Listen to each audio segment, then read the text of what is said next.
ومن تبعهم بإحسان إلى يوم الدين. ہم پڑھ رہے تھے باب نمبر 21 صح؟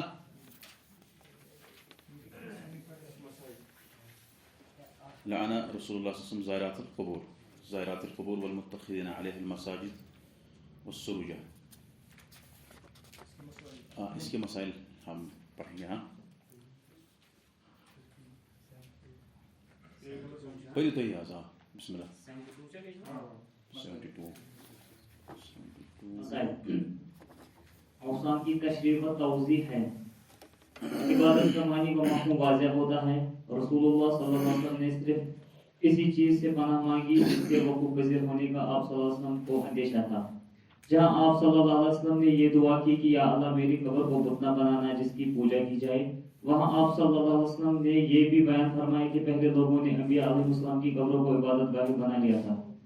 آپ صلی اللہ علیہ وسلم نے بیان فرمایا کہ ایسے کام کرنے والوں پر اللہ کا شدید قہر و غضب نازل ہوا تھا. ایک اہم ترین مسئلہ یہ ہے کہ لات جو عرب کا سب سے بڑا بت تھا اس کی کس طرح عبادت شروع ہوئی تھی. یہ بات معلوم ہوئی کہ لات ایک بزرگ کی قبر تھی. لات صاحب قبر کا نام ہے اور اس کی وجہ تسمیہ بھی مذکور ہے. اس کی وجہ تسمیہ کیا ہے؟ اس کی وجہ تسمیہ یہ ہے کہ وہ لوگوں کو وہاں جو لوگ جاتے تھے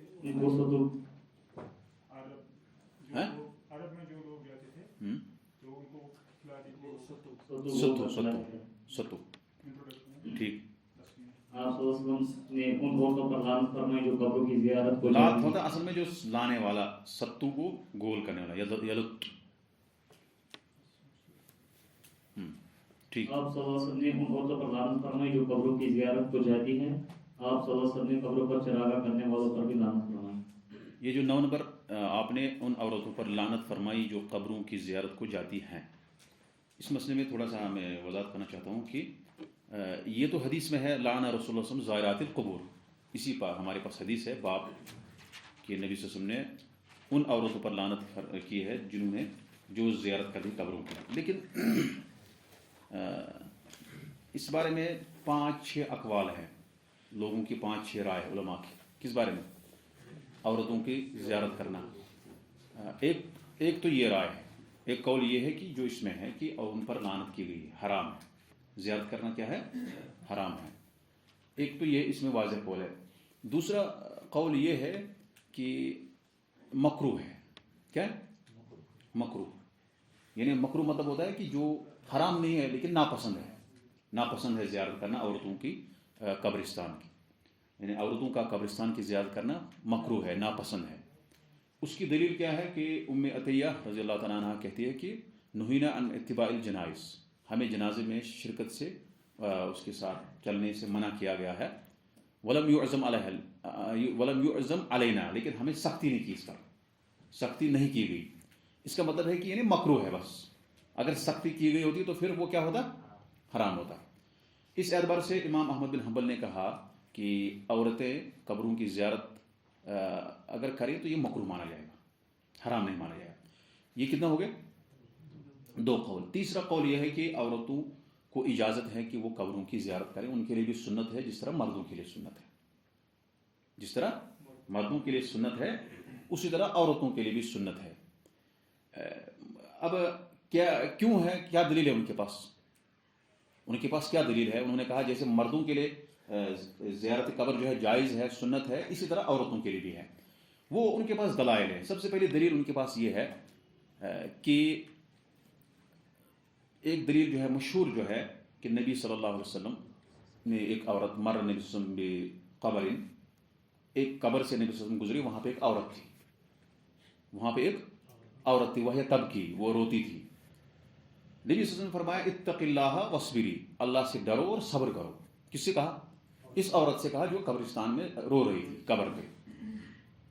اس نے واپس جواب دیا الیک عنی فانک لم تصب بی مثل مصیبتی، آپ مجھ سے دور ہو جاؤ، چلے جائیے. آپ جیسے ہم کہتے ہیں نا یہ نیئر سے پارس، آپ جائیے، آپ کو وہ مصیبت نہیں پہنچی جو کیوں؟ اس کو بچہ مر گیا تھا، اس کا بچہ وہاں پہ دفن تھا اور اس بچے کے لیے وہ روتی تھی.